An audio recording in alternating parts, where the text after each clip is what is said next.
Que tipo de sanção poderia ser aplicado, por exemplo, a Alexandre de Moraes? Tem uma lei, que eu esqueci como que chama, Igor, que os Estados Unidos aplicam contra pessoas que querem o direito de liberdade de expressão nos Estados Unidos. Tá, nos Estados Unidos? Então, mas contra autoridades do mundo também. Por exemplo, teve uma autoridade da Corte de Haia que ele colocou o Benjamin Netanyahu como um criminoso de guerra. E os Estados Unidos aplicou essa lei contra essa autoridade. E praticamente impede que, por exemplo, bancos brasileiros que têm negociações com os Estados Unidos têm poder, por exemplo, de congelar alguns tipos de ações, investimentos no exterior. Você pega, por exemplo, conta Google. A conta Google é uma conta que está sediada nos Estados Unidos. Então, por exemplo, esse cara, a conta Microsoft dele foi banida, porque está nos Estados Unidos. Então você pode fazer o cara virar meio que um pária digital, porque ele não vai ter acesso a Google, não vai ter acesso a contas internacionais.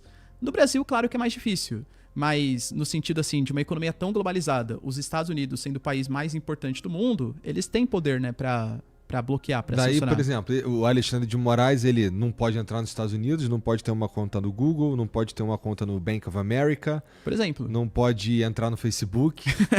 Nem postar no Instagram, exatamente. Nem postar no Instagram, nem ter uma conta no YouTube. Exato. Vamos lá. Isso é interessante, porque assim, não é... Imagina, tem a ver com soberania nacional isso daí, cara? Porque veja, o cara os Estados Unidos estariam então aplicando uma sanção contra um membro da Suprema Corte brasileira que toma decisões, e aqui eu não estou fazendo juízo de valor, mas toma decisões sobre coisas que deveriam acontecer ou não no Brasil, né? Como é que isso é visto internacionalmente? Ninguém liga? Não, liga. Os países europeus estão revoltados com isso, por exemplo, porque o Marco Rubio, que está sendo o cara que está mediando essa situação, ele está falando de América Latina e Europa também. A Europa também atentando contra o que ele chama de liberdade de expressão, né? Eu, particularmente, considero isso como, sim, uma afronta à nossa soberania nacional. Não porque Alexandre de Moraes, enfim, estejam certos, mas porque se considera que os conteúdos que foram retirados do ar, porque feriram a democracia e tal, isso é errado, então a gente tem que mobilizar a nossa população para pressionar os nossos parlamentares para criarem leis que desregulem ou deixem um pouco mais livre ali a nossa liberdade de comunicação, a nossa liberdade de expressão. Mas não um país estrangeiro sancionar uma autoridade brasileira, porque, querendo ou não, tá no nosso território. Eu discordo da postura que o Alexandre de Moraes tomou. Beleza, então pressiona o seu deputado, o seu senador para fazer alguma coisa. Não convoca os Estados Unidos. Estados Unidos, o cara lá nos Estados... É porque eu fico com uma sensação meio de, olha como a gente é, meio submisso, assim, meio, sei lá, lambibota, sabe? E não é uma... De novo, cara, eu já dei uns rolê lá nos Estados Unidos, é maneiro ir lá nos Estados Unidos, sabe qual é? Eu curto os Estados Unidos, é maneiro. Mas, o que eu não curto é o cara virar pra mim e falar o que eu posso e o que eu não posso fazer. Assim, especialmente dentro da minha casa. Exato. Né? E não é que eu acho que... Inclusive, eu sou contra, assim. Eu acho que o que eles votaram ali... acho que é o artigo 19 do Marco Civil da Internet, eu acho. Inclusive, eu acho que ele pode criar vários problemas para os criadores de conteúdo, né? Assim, o jeito como ele passará a ser, né? Porque, em última análise, a plataforma começa a ter um certo tipo de medo e começa pode ser que, cara, olha, só pelo título desse conteúdo aqui, eu já não quero que ele exista, por exemplo. Não sei, sabe qual é? Não, eu já passo por esse tipo de dificuldade, né? Eu já comentei, eu coloco lá, guerra, no título do canal. O YouTube pensa, guerra talvez seja uma coisa polêmica. Deixa eu tirar esse conteúdo, desmonetizar... Entende? Com certeza, se agora a gente vai colocar que a plataforma pode ser responsabilizada antes da decisão judicial e ela pode ser punida por isso, os caras vão criar um filtro muito maior. Muito maior. Exatamente. Mínimo, no mínimo, né, cara? Além da gente imaginar que tem um monte de jeito de abusar dessa lei aí e fazer com que a coisa fique pior ainda. Então é isso, assim, eu sou contra essa parada aí. Mas de qualquer forma, é muito bizarro que que americanos possam mandar na gente. No Alexandre de Moraes, se fudeu, Alexandre de Moraes, tudo mais, mas aí não. Porque assim, então não podemos nunca ir contra alguma coisa que os Estados Unidos gostam ou não. Ou, por exemplo, de novo, sou contra, mas assim, qualquer coisa que atinja as plataformas americanas dá a eles o direito de interferir na soberania de um país, nesse caso do Brasil. Parece uma coisa assim meio... Concordar com isso parece meio... Nossa, calma aí, cara. Peraí, a gente tá meio maluco aqui no que a gente tá defendendo. Porque assim, eu entendo que tem uma galera, uma boa galera que não gosta do Alexandre de Moraes. Tem uma boa galera que acha que o STF tá completamente errado nisso daí que tá acontecendo. Eu também acho, inclusive. Mas daí achar que aceitar que os Estados Unidos interfiram é muito complicado, porque é o mesmo argumento quando a gente vai falar pro outro lado, que cara, se os caras estão fazendo isso nesse caso, o que impede de fazer em outros casos também, e às vezes que você passe que você concorde ou que você discorde no futuro, né? Significa que, se fazem agora, eles podem fazer mais vezes. E se a gente concorda que isso é possível agora, a gente acaba meio que ficando obrigado, não obrigado porque a gente pode mudar de opinião, mas tem aí uma parada que, você gostou quando foi do lado A e quando é do lado B tu não gosta? Exato, né? Então, é uma situação complicadíssima de submissão quase, sabe? E eu acho assim, os dois têm que ter a liberdade. Por exemplo, vamos imaginar que o Google não gostou da decisão brasileira. Uhum. Eles têm liberdade de não atuar no Brasil, por exemplo. Vai fazer muito mais, inclusive, para o Brasil do que eventualmente para o Google, entende? Então, as mídias, as plataformas, elas têm o poder também de... o YouTube sai do Brasil, meu irmão. A gente tá ferrado, né? Caralho, meu irmão.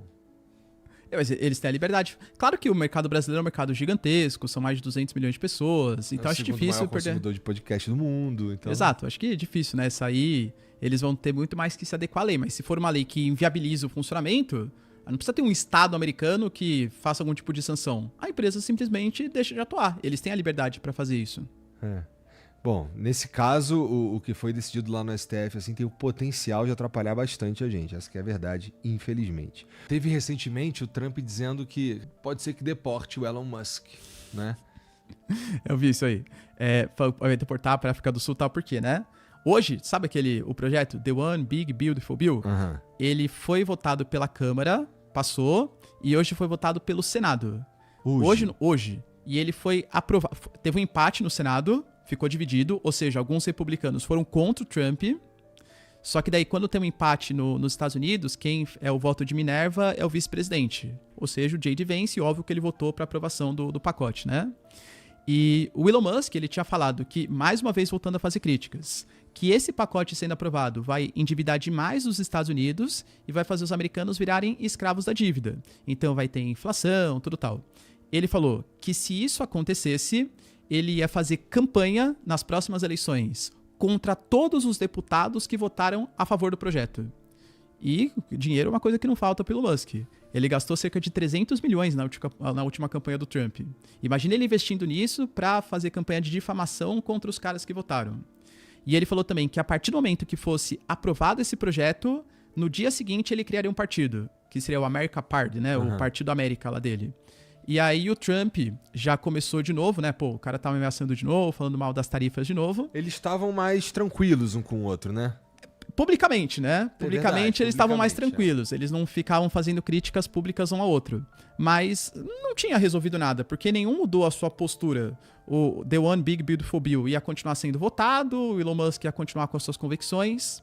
E aí o Elon Musk, o Trump, aliás, ele falou assim, não, mas eu entendo por que o Elon Musk está fazendo isso. Ele está fazendo isso porque uma das coisas que o nosso programa aqui, a nossa mudança tarifária faz, é tirar um incentivo de carros elétricos.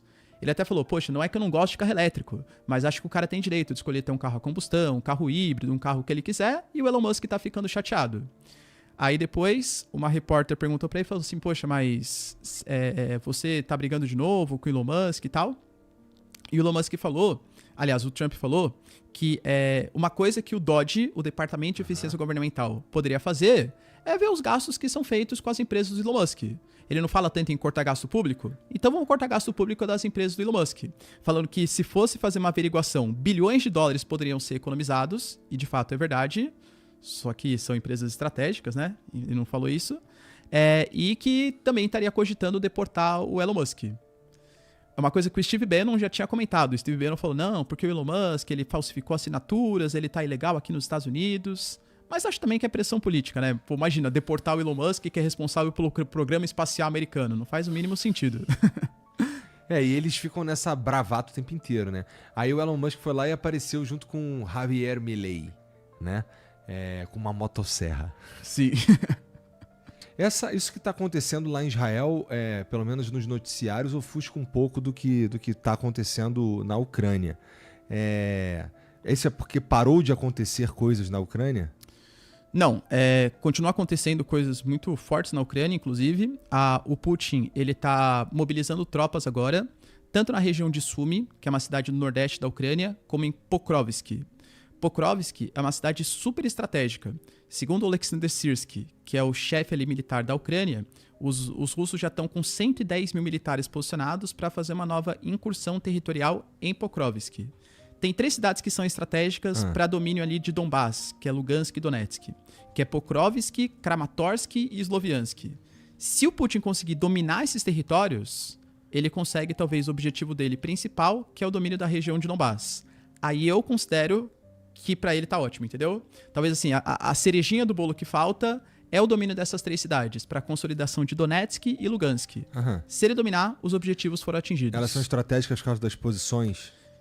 Por exemplo, Pokrovsk é uma cidade que tem muitas minas de carvão, então recurso natural sempre é bom, claro, e é uma cidade que ela é utilizada como via estratégica de rodovias, ferrovias, é um ponto utilizado também como base militar, então dominar essas cidades meio que facilita o domínio para as outras que são estratégicas pro Putin. Só que o Putin, hoje mesmo ele se envolveu na verdade, a semana passada, né? Ele se envolveu numa complicação que talvez ele não quisesse muito, que é uma briga com o Azerbaijão. Por quê? No comecinho do ano, não sei se você lembra, Igor, teve um avião comercial do Azerbaijão que ele caiu. Ele estava indo do Azerbaijão em direção a algum país, não lembro qual exatamente, e ele passou pelo espaço aéreo da Rússia, e a defesa da Rússia acabou atacando o avião comercial. Aparentemente foi sem querer, não foi um ataque proposital, mas matou civil e tal, né? E o Putin, ele nunca pediu desculpa oficialmente por isso. Falou assim, não, a gente vai averiguar, ver o que aconteceu, mas desculpa oficialmente não pediu. Já abalou um pouco as relações. A gente teve na semana passada 50 azeres, que é o pessoal do Azerbaijão, né? Que foi preso na Rússia. A Rússia alega que foram por crimes que eles cometeram nos anos 2000, enfim. Só que o Azerbaijão considera que está acontecendo uma perseguição étnica contra os azeres na Rússia. Até porque a gente teve também denúncias de tortura, algumas pessoas não foram só presas, elas foram mortas também, e aparentemente não foi com tiro, teve marca de asfixia da polícia. Então o Aliyev, que é o presidente do Azerbaijão, ficou revoltado e falou assim, não, Rússia, você tem que prestar aí, o que está acontecendo? Tem que prestar o devido esclarecimentos. A Rússia falou que era um movimento só interno deles, que não competia ao Azerbaijão. O Azerbaijão ficou revoltado, invadiu o Sputnik, que é o site de notícias russo, que tem uma base no Azerbaijão, prendeu o editor-chefe, aí começou a perseguir russos também no Azerbaijão. E essa disputa ela é muito perigosa para a Rússia, porque o Azerbaijão ele fica numa região super estratégica chamada de Cáucaso, que fica ali embaixo do território da Rússia. É uma região que passa gasoduto, oleoduto, o Azerbaijão mesmo é um bolsão de gás natural. E o Azerbaijão é um país muito estratégico naquela região do Cáucaso. Tem Armênia, Geórgia e Azerbaijão. Os grandes aliados dos russos ali são os armênios. Só que a Armênia meio que rompeu relações com a Rússia no ano passado. Por quê? Tem um conflito entre Armênia e Azerbaijão, que é uma região chamada de Nagorno-Karabakh. E quando os azeres partiram para cima, o que a Armênia esperava? Que a Rússia defendesse o território para os armênios. Só que a Rússia estava envolvida num conflito com a Ucrânia e tal, e não ajudou os armênios.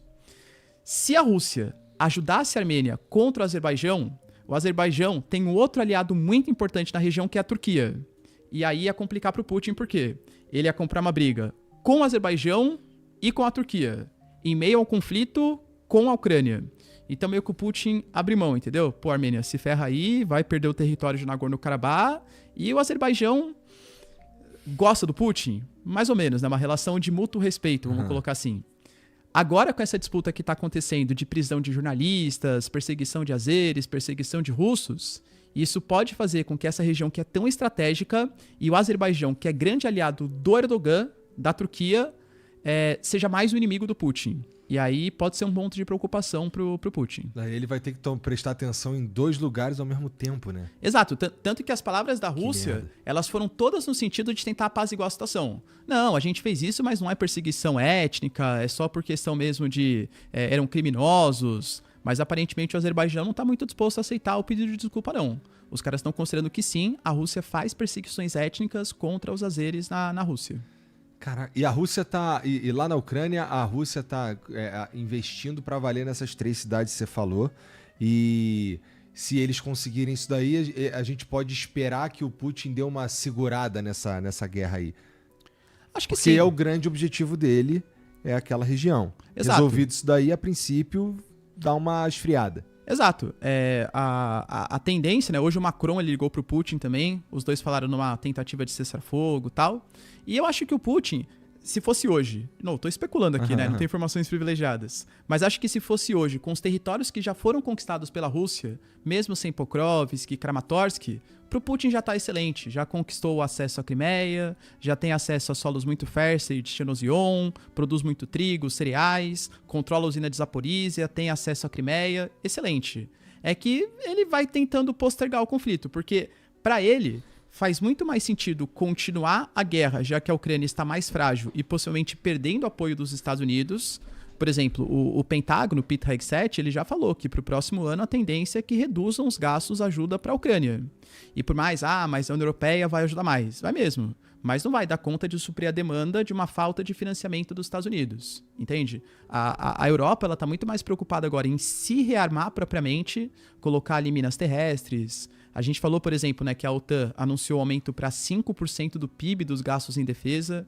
Então, muito mais no sentido de própria defesa, não exatamente defesa da Ucrânia.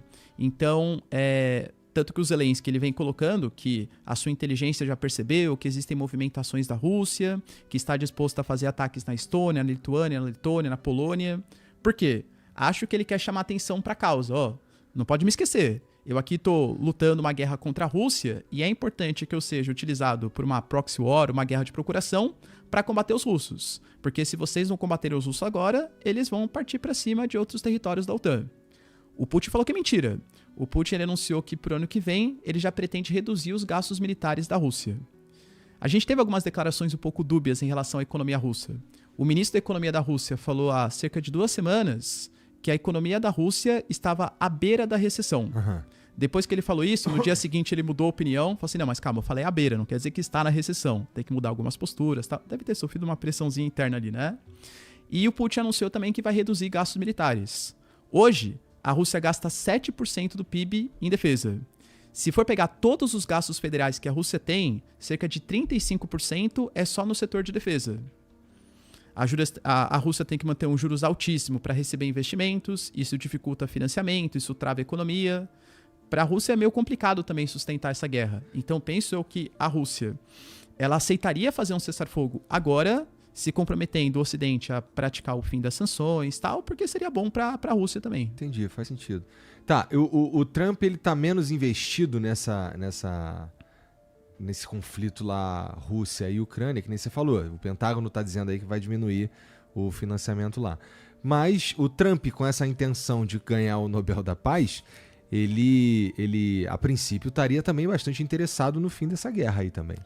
E na verdade, de aparecer como o cara que fez com que essa guerra, sei lá, ou terminasse ou diminuísse, né? Terminasse, né? Sim, tanto que o Trump, por exemplo, tem um senador dos Estados Unidos chamado Lindsey Graham. É um cara bem tradicional do Partido Republicano. E os republicanos, eles estão meio divididos. Tem o cara que é MAGA, o trumpista, e tem o republicano mais conservador, os falcões ali do Partido Republicano. Esses falcões do Partido Republicano, eles são muito favoráveis à Ucrânia. Os MAGA, mais ou menos. E o Lindsey Graham é um desses falcões, esses caras mais tradicionais do Partido Republicano. Ele tá fazendo um projeto de lei que vai rodar agora, que pode ser muito problemático para o Brasil, que é a questão das sanções secundárias. O que é isso, né? Por enquanto, os Estados Unidos, eles praticam sanções contra a Rússia. Só que o Lindsey Graham, ele alega que só essas sanções não vêm dando conta, porque existem vários países que continuam negociando com a Rússia e sustentando a máquina de guerra. Qual que é a ideia? É a aplicação de sanções secundárias. Ou seja, eu não vou sancionar a Rússia. Eu vou sancionar países que negociem com a Rússia. Aí nós vamos se ferrar. Exatamente, porque a proposta que está rolando, que vai ser votada, é 500%. Então, países que negociem combustíveis fósseis com os russos podem ser taxados em 500% produtos brasileiros para entrar nos Estados Unidos. Ou seja, na prática, inviabiliza o comércio, né? Já era, não tem mais. E aí, imagina se o Brasil sofrer com essas sanções. O Brasil hoje, ele é o segundo maior comprador de diesel dos russos. Então a gente estaria sendo afetado por essas sanções. Mais uma vez, né? Não acho que isso vai para frente. Por quê? Porque não é só o Brasil que negocia combustível fóssil com a Rússia. Eu fui dar uma analisada para ver quem eram os principais compradores. Turquia compra bastante. A própria União Europeia, petróleo não, mas gás, continua comprando. A China, a Índia. Os Estados Unidos vai taxar todo mundo em 500%? Acho que não, entende? Mas, mais uma vez, é uma pressão política. É uma pressão para falar, ó, Rússia, aceita negociar. Senta a mesa de negociação para negociar, porque senão a gente pode taxar em 500% vocês. Entendi. Os Estados Unidos, eles colocam como prioridade. O Pete Hegseth, que é o chefe do Pentágono, falou isso. Que a prioridade dos Estados Unidos nesse governo agora, do governo Trump, é reforçar as defesas do próprio Estados Unidos, então reforçar as fronteiras contra a imigração, a entrada de opioides, e reforçar a posição que é mais estratégica para os Estados Unidos, que é a região da Ásia-Pacífico. A gente, de novo, na nossa visão ocidentalizada, a gente acha que a região mais importante do planeta é o Atlântico, porque tem os Estados Unidos, tem a Europa, jamais. Quando você pega a população mundial, está concentrada ali no sudeste. Você pega um pedacinho ali, um círculo que pega a China, a Índia, tem mais população que no resto do mundo inteiro. Você pega países como Malásia, Indonésia, Filipinas, os novos tigres asiáticos, os caras têm uma produção industrial muito grande, uma vantagem competitiva muito grande. Eles crescem muito industrialmente falando, economicamente também. Então os Estados Unidos sabem que é uma região super estratégica e está colado nos chineses. Então os chineses têm uma vantagem competitiva muito maior. Hoje, quando os Estados Unidos alegam que eles estão tirando as tropas da Europa Oriental, por exemplo, é para deslocar em direção ao mar da China Meridional, é para deslocar próximo de Taiwan. Se fosse especular aqui, eu vi alguma coisa do Trump que ele teria sido indicado pro Nobel da Paz. É para valer? É para valer, né? As indicações elas acontecem, foi um representante do Paquistão, inclusive, que indicou o Trump, e com apoio de alguns congressistas dos Estados Unidos. Puta, aí o ego do amigo vai lá pro céu de uma vez só, né, cara? Imagina se ele consegue botar... Não vai conseguir, mas imagina colocar a cara do Trump no Mount Rushmore. Pra ele ia ser demais, né? E lembrando que o Obama ele ganhou o Nobel da Paz, então seria quase como uma contraposição ali, né? Ah, se o Obama ganhou, eu também consigo ganhar e tal. Não era o Trump que tem umas fotos dele novinho, com a pomba branca, blá, sim, blá, blá. Sim, tem. Então, ou seja, ele tá nessa faz um tempo, na verdade, sim. né? Por que será que ele entra nessa? Ego é uma parada... Ego é o que dita, de certa forma, assim, muitas ações geopolíticas ou não? Acho que sim, né? Ainda mais dessas grandes lideranças internacionais. Eu acho que o único que não age muito com a questão do ego é a China. Eu acho a China ela tão pragmática nas relações. Mas é porque o Xi Jinping fala assim, o ditador. Mas não é exatamente ele que comanda sozinho a China. Existe todo um comitê ali, o Politburo. Então acho que as decisões elas são muito mais de relações... Você nunca vê o Xi Jinping xingando no X, né? Uhum. Xingando ou então tomando algum tipo de medida, criticando publicamente. Eles são muito pragmáticos nas relações diplomáticas. Mas é porque lá também a China, ela... sabe quem vai estar no poder daqui a 20 anos. Sabe quem vai estar no poder daqui a 30 anos, que é quem está no poder, né? Muda-se as pessoas ali, mas a ideia ou a forma de fazer continuará a mesma, especialmente porque não tem nenhum tipo de... Quer dizer, não sei. Mas suponho que não tem uma grande parte da população que se opõe ao regime, que se opõe a como funciona a China, né? Porque se vem... As informações que chegam é que as coisas lá vêm funcionando bem, agora de maneira desacelerada, porque não dá pra ficar aceleradaço pra sempre, né? Mas as coisas lá não é como se elas estivessem horríveis. Não. Tanto que, por exemplo, a China talvez ela tenha percebido que ela explorou uma coisa que ela tem um potencial muito grande que é pouco explorado, que é o mercado consumidor. O próprio Xi Jinping ele vem dando declarações nesse sentido.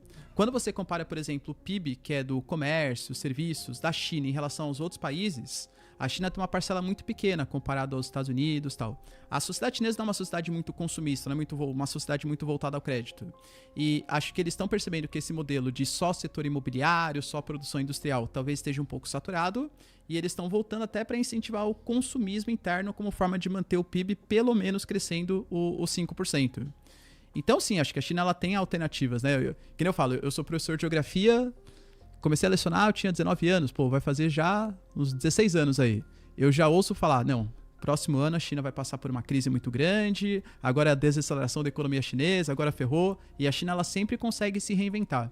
Então acho que a China ela tem bastante lenha para queimar aí no sentido de crescimento econômico.